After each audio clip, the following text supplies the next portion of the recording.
Un encuentro con su palabra, porque secase la hierba, marchitase la flor, mas la palabra de Dios permanece para siempre. Con ustedes, el doctor José Ricardo Arias Quintero.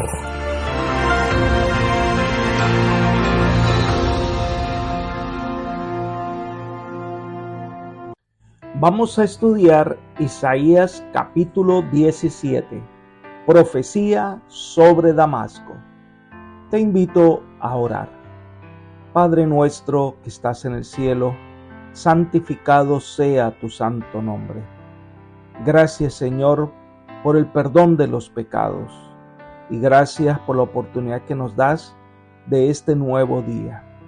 Te pedimos en este momento que derrames tu gracia sobre nosotros y por medio de la presencia de tu Espíritu, al estudiar tu palabra, podamos tener entendimiento, sabiduría, para que nuestra vida pueda ser fortalecida. Gracias por escucharnos y concedernos tu bendición, pues lo pedimos en el nombre de Jesús. Amén. Amén. El capítulo 17 de Isaías se encuentra en la sección del juicio contra las naciones. En este caso, aunque inicialmente es un juicio contra Damasco, también lo es en contra del reino del norte, es decir, Israel.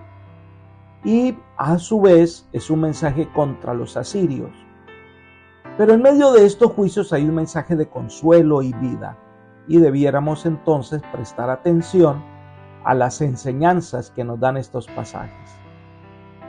Este capítulo está dividido en dos grandes secciones. La primera son los versículos 1 al 3 y es el juicio contra Damasco. Miremos el versículo 1. Profecía sobre Damasco. He aquí que Damasco dejará de ser ciudad, será montón de ruinas. Isaías ahora pronuncia una profecía sobre Damasco e Israel. Damasco era la ciudad principal de Siria. Damasco era una antigua metrópoli que se menciona por primera vez en Génesis 14:15, donde dice: y cayó sobre ellos de noche él y su siervo, y les atacó y les fue siguiendo hasta Oba, al norte de Damasco. Esta es una referencia al triunfo de Abraham cuando fue a liberar a Jod. Es considerada la ciudad más antigua del mundo. En la época de David fue conquistada y pagaba tributo a Israel.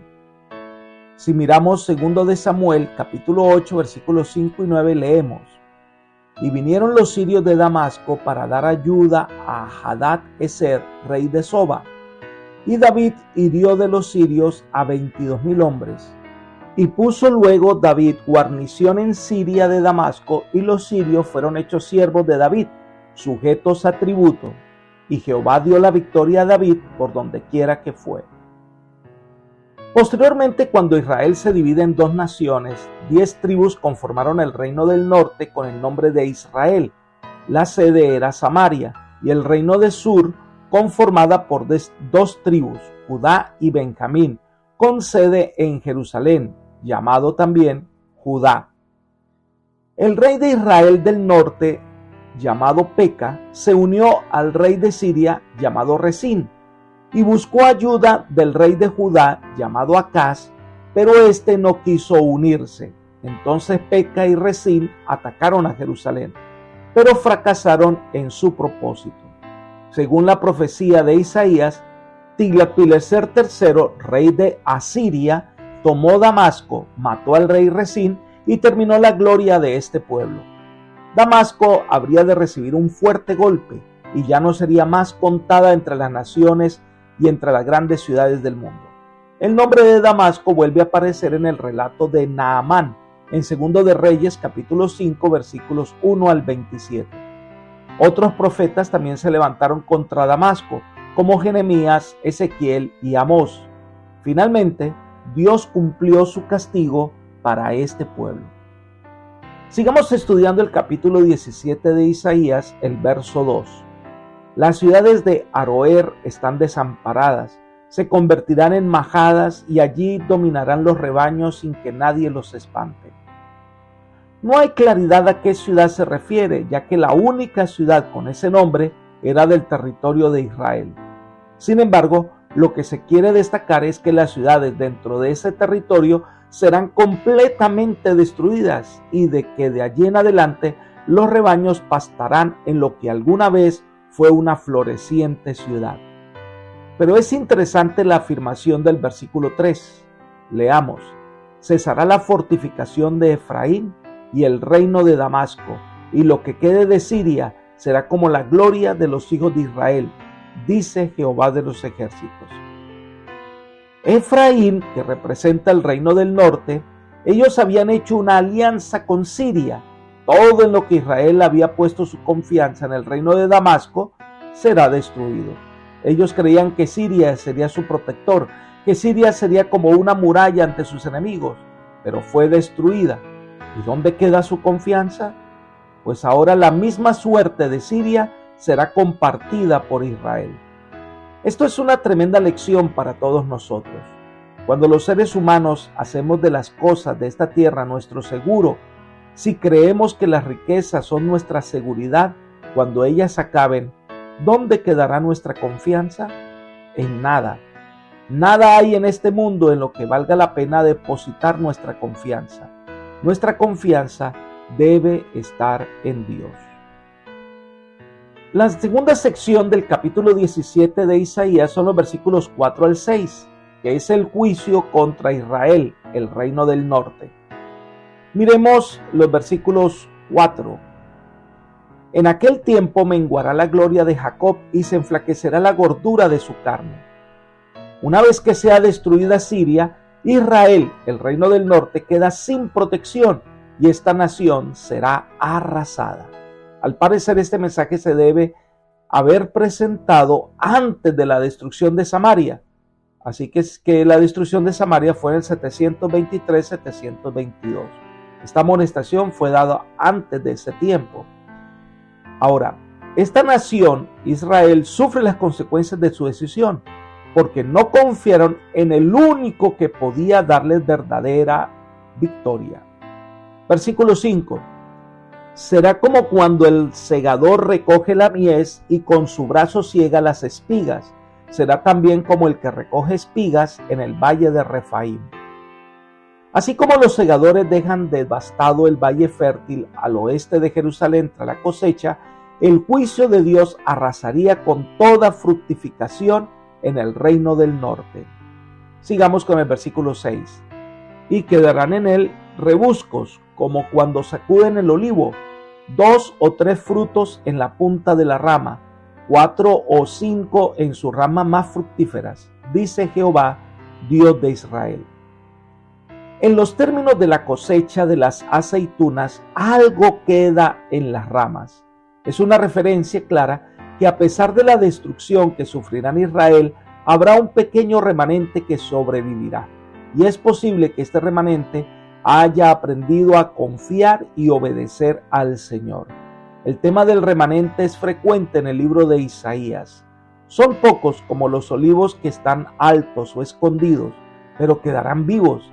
Este remanente aprenderá la lección y aprenderá a depositar su confianza en el Señor. En los versículos 7 y 8 hay una amonestación del Señor, pero una palabra de aliento para el remanente. Miremos lo que dice el versículo 7. Voy a leer en la Nueva Versión Internacional. En aquel día buscará el hombre a su Hacedor, fijará la mirada en el Santo de Israel. Es interesante que en la profecía hebrea se intercalen amenazas y promesas esperanzadoras para no causar una depresión exagerada moral en sus lectores. Al parecer, este castigo tiene resultados positivos. Isaías los había llamado a conocer al Dios Santo, Santo, Santo, pero Israel no quería ver. Pero ahora, debido a las aflicciones, se vieron obligados a apartar la vista de los ídolos para mirar al Creador. Es en los momentos difíciles de nuestra vida que los hombres levantamos nuestra mirada al cielo y nos damos cuenta de lo vano que es confiar en otras cosas. Dios siempre nos da la salida, nos muestra el camino que debemos seguir. Veamos la lección que fue aprendida por este remanente. Versículo 8. Ya no mirará a los altares que hicieron sus manos, ni mirará a lo que hicieron sus dedos, ni a los símbolos de acera, ni a las imágenes del sol. Los paganos buscaban ayuda en los dioses que ellos mismos habían hecho, pero tales clamores son en vano. Ahora, el pueblo de Israel se da cuenta del inútil que es la adoración a los ídolos.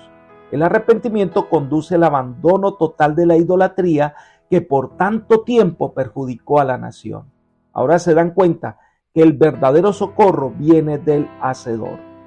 El héroe de White explica estas palabras de Isaías diciendo: sus pecados iban a ser perdonados y pondrían su confianza en Dios solo.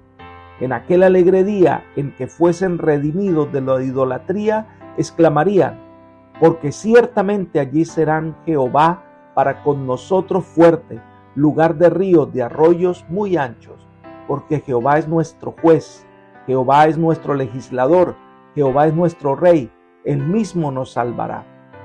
Los mensajes dados por Isaías a aquellos que decidieron apartarse de sus malos caminos estaban impregnados de consuelo y aliento. Libro Profetas y Reyes, página 237. Dios quería salvar a su pueblo del pecado. En los versículos 9 al 11 nos dice la razón por la cual el reino del norte, Israel, será destruido. Leamos el versículo 9. Aquel día sus ciudades fortificadas serán como los frutos que quedan en los renuevos y en las ramas, los cuales fueron dejados a causa de los hijos de Israel, y habrá desolación. En aquel día, Dios ha determinado un límite para esta nación. Cuando este pueblo llene la copa de la paciencia de Dios, en ese día el juicio de Dios vendrá y la ciudad de Samaria sería arrasada. Las ciudades de Israel quedarán como las de las naciones que ya habían sido exterminadas. Miremos el versículo 10. Porque te olvidaste del Dios de tu salvación y no te acordaste de la roca de tu refugio. Por eso tú plantarás plantas hermosas y plantarás sarmiento extraño. Esa fue la razón principal de su castigo. Dios es la verdadera ofensa de su pueblo. Después de haberse apartado de Dios, el pueblo vanamente buscaría protección en sus diversos ritos idolátricos. El resultado de su triste decisión. Todos estos jardines dedicados a las deidades de fertilidad, pues ahora el juicio de Dios vino sobre ellos y de nada servirán. Estas deidades no pueden hacer nada por sus adoradores. Miremos el versículo 11. En el día que las plantes, las harás crecer y harás que su simiente brote de mañana, pero la cosecha será arrebatada en el día de la angustia y del dolor desesperado. De estas plantas cuyo crecimiento es forzado, no podían esperarse ninguna cosecha abundante. Así como brotaban fácilmente de la misma manera, se marchitarán. Lo único que traerán esas deidades en el día del peligro, pues es tristeza y decepción. Parece expresarse la idea de que la gente, después de apartarse de Dios, su verdadera fuerza, buscará en vano la fuerza en sus dioses de la fertilidad.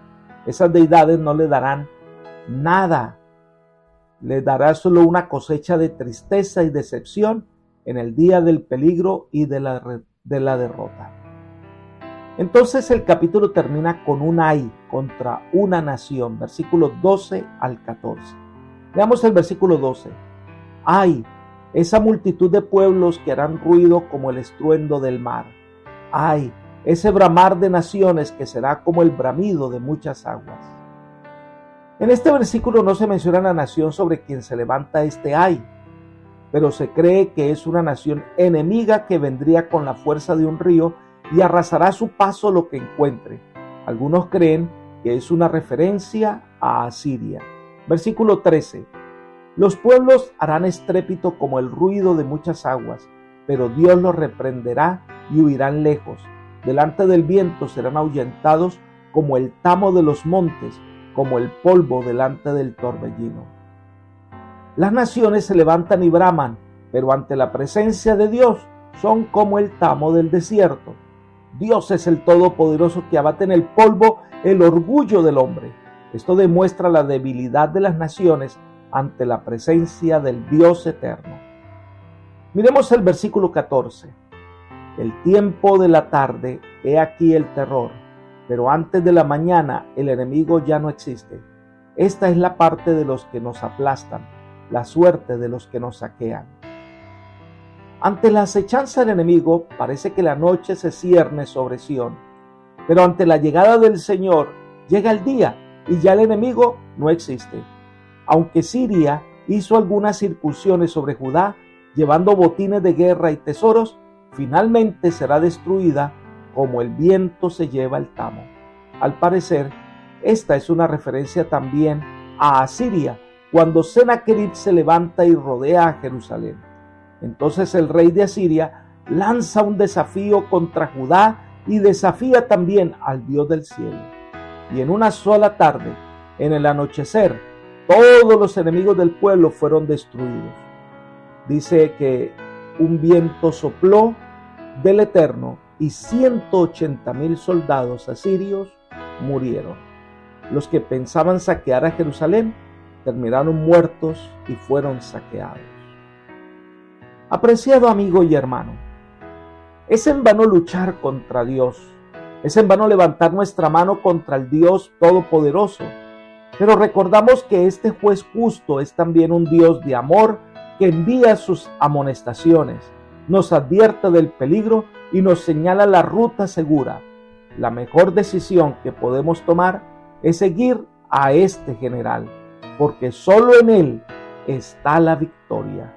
Que el Señor hoy te bendiga, te guarde y te guíe por sendas de paz, es mi oración por ti. Amén.